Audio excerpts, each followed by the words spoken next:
हाय बेचारी बहू। सरिता की शादी एक अच्छे परिवार में हुई है। उसका पति रोहन उसे बहुत प्यार करता है। घर में उसकी सास शांति और ननद मीनाक्षी भी है, जो सरिता के किसी काम में दखल अंदाजी नहीं करती। लेकिन फिर भी सरिता को ऐसा लगता है कि दुनिया की सबसे ज्यादा बेचारी बहू वही है और सबसे ज्यादा अत्याचार उसी पर हो रहा है। माँ जी, ये लीजिए आपकी चाय। अरे बहू, तूने इतनी ज्यादा चीनी क्यों डाल दी चाय में? हाय हाय माँ जी, मैंने तो उतनी ही मीठी बनाई है जितनी मीठी आपको पसंद है। माँ जी, आपको तो मेरे हाथ की चाय अच्छी ही नहीं लगती। जब देखो कुछ न कुछ कमी निकाल ही देती हो। अरे बहू, तू एक बात के पीछे ही पड़ जाती है। मैंने ऐसा कब कहा कि तू रोज चाय खराब बनाती है? सरिता अपने कमरे में चली जाती है और फोन उठाकर अपनी माँ से बात करती है। हेलो माँ, कैसी हो आप? क्या कर रही हो? मैं तो ठीक हूँ, पर तू बता, तेरा मूड कैसा है? तेरी आवाज से लग रहा है कि कुछ तो हुआ है तेरे ससुराल में। अरे क्या बताऊँ माँ, यहाँ तो हर समय मेरे साथ बहुत बुरा व्यवहार होता है। मैंने अपनी सास के लिए इतनी अच्छी चाय बनाई, लेकिन मेरी सास चाय पीते ही मुझे 4 बातें सुना दी। बेटी, तू इतनी छोटी छोटी बातों पर ध्यान ही क्यों देती हो? तुम्हारी सास ने कुछ बोल भी दिया तो क्या हो गया, वो बड़ी है ना तुझसे। माँ ने इतना समझाया, लेकिन इस बात का सरिता पर कोई असर नहीं हुआ। अपनी बेचारी बहू की छवि वो बदलना ही नहीं चाहती। अगली सुबह सब नाश्ते के टेबल पर बैठकर नाश्ता कर रहे थे, तभी सरिता ने अपने पति से कहा, सुनिए जी, मुझे ना आज बाजार से कुछ सामान लेकर आना है। आज आप ऑफिस से आने के बाद मुझे लेकर चलना ना। भाभी, मुझे भी कुछ किताबें खरीदनी है। आप दोनों जा ही रहे हो तो मेरी किताबें भी ले आना।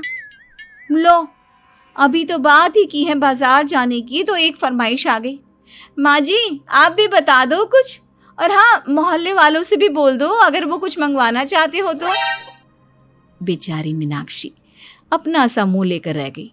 ये सब देखकर रोहन से चुप नहीं रह गया और वो गुस्से में बोला, सरिता, क्या हो गया है तुम्हें? मीनाक्षी ने तो सिर्फ किताबों के लिए बोला है। तुम्हें मीनाक्षी से इस तरह से बात नहीं करनी चाहिए। माफी मांगो उससे अभी। क्या? मैं माफी मांगू? दिन भर आपके घर के काम करूं मैं, आपकी और आपके घर वालों की बातें सुनूं मैं, और अब माफी भी मैं मांगू? ऐसा कभी नहीं हो सकता।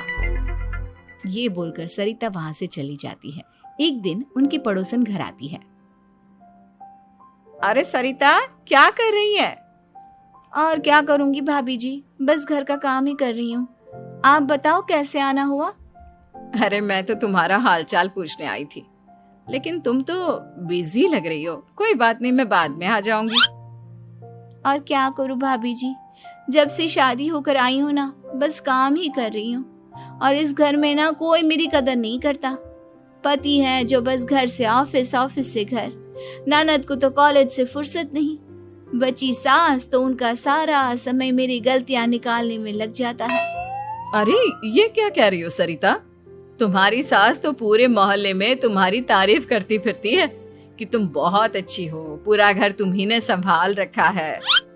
हाँ तो क्या हुआ, इसमें गलत क्या कहती हैं? सच्ची तो कहती हैं। मेरी मर्जी के बिना इस घर का पत्ता भी नहीं हिलता। शाम को जब रोहन घर आया तो उसने सबसे कहा, कल हम सबको मौसी जी के घर जाना है। उनकी बेटी की शादी है। सब अपनी अपनी पैकिंग कर लो, सुबह होते ही निकल जाएंगे। और सरिता, तुम कान खोलकर सुन लो, वहां जाकर किसी की बुराई भलाई शुरू मत कर देना, नहीं तो मुझसे बुरा कोई नहीं होगा। हाय हाय जी, आप तो ऐसे कह रहे हो जैसे मैं सुबह शाम सबकी बुराई करती फिरती हूँ। आज तक कोई कह नहीं सकता कि मैंने किसी की पीठ पीछे किसी के बारे में कोई बुरी बात बोली हो तो। अरे बस बहू, बात को और ज्यादा आगे मत बढ़ा। हमें सब पता है तू हमारे साथ क्या व्यवहार करती है। ये बात घर तक रखना, शादी में किसी को कुछ मत बोलना, नहीं तो सब कहेंगे कि शांति की बहू कितना बोलती है। हाँ हाँ, सब कुछ तो मैं ही बोलती हूँ ना। आप लोग तो हर समय फूलों की बारिश करते रहते हो मेरे ऊपर। सारी गलती मेरी है जो मैं इस घर में आई। सबका कितना ध्यान रखती हूँ, लेकिन फिर भी मेरी तो आप लोगों की नजर में कोई कदर ही नहीं है। अगली सुबह सब लोग मौसी जी के घर पर चले जाते हैं। वहां पर शादी का माहौल होता है, सब जगह चहल पहल होती है, बहुत सारे मेहमान आए हैं। सरिता को वहां बहुत अच्छा लग रहा है। वो अपने मन में सोचती है, यहाँ कितना अच्छा लग रहा है, कितनी रौनक है। मैं यहाँ किसी से ज्यादा बात नहीं करूंगी। अगर मेरे मुंह से कुछ ऐसा वैसा निकल गया तो रोहन जी तो मुझसे गुस्सा हो जाएंगी। सरिता ये सब सोच ही रही थी कि वहां रोहन की कजिन साक्षी आ गई और सरिता से बोली, आप सरिता भाभी हो ना? जितना आपके बारे में सुना था, आप तो उससे भी ज्यादा सुंदर हो। हाँ वो तो है, मेरी सुंदरता की तारीफ सब करते हैं। मेरे मायके में तो सब यही बोलते हैं कि रोहन जी की किस्मत बहुत अच्छी है जिन्हें मैं मिली। लेकिन आप कौन है? मैंने आपको पहचाना नहीं। मैं रोहन भैया की कजिन हूँ। आपकी शादी पर नहीं आ पाई थी ना, इसलिए आप मुझसे मिली नहीं कभी। शांति मौसी और मीनाक्षी आपकी बहुत तारीफ करते हैं। क्या कहा तुमने? मेरी तारीफ? कभी नहीं। मेरे ससुराल वाले कभी मेरी तारीफ कर ही नहीं सकते। मैं इतनी अच्छी हूँ, मेहनती हूँ, लेकिन उन्हें तो मेरी कदर ही नहीं। सारा दिन घर का काम करती हूँ, फिर भी मेरी सास ना मुझे सुनाती रहती है, और पति भी मेरी सास की साइड लेते हैं। ना कभी बाहर ले जाते हैं, ना कहीं घुमाने। अगर घुमाने के लिए कभी बोल भी देना तो उनकी बहन बीच में आ जाती है। मैं कैसे रह रही हूँ उस घर में, ये मैं ही जानती हूँ। सरिता की ये बातें सुनकर साक्षी को बड़ी हैरानी हुई। अब वो हर किसी के सामने अपनी बढ़ाई और ससुराल वालों की बुराई करने लगी। रोहन और शांति को सरिता पर बहुत गुस्सा आया, लेकिन वो चुप रहे। अगले दिन जब वो अपने घर पर आए, सरिता, तुमने क्यों सबके सामने मेरी इज्जत का तमाशा बनाया? तुमसे बोला था ना कि चुप रहना। अजी ऐसा भी क्या कह दिया मैंने जो इतना भड़क रहे हो? तुम जहां जाती हो अपना रोना शुरू कर देती हो, कभी किसी दूसरे की बात ही नहीं सुनती, बस अपनी कहती रहती हो। तुमने सबके सामने हमारा तमाशा बनाकर रख दिया है। हे भगवान, मुझे अपने पास बुला ले। जिस घर में मेरी कदर ही नहीं, उस घर में मेरा क्या काम? अरे क्या करूंगी मैं यहाँ रहकर? जो भी आता है मुझे सुनाकर चला जाता है। मैं तो किसी से कुछ नहीं कहती। सीधी सादी बहू मिल गई है ना सबको, तो जो जी में आए वो करो। सरिता ने अपने आगे किसी को कुछ बोलने ही नहीं दिया, और उस दिन भी उसने सबके सामने खुद को बेचारी बना ही दिया। अगले दिन मीनाक्षी कॉलेज के लिए लेट हो रही थी, इसलिए वो हर काम जल्दी जल्दी कर रही थी।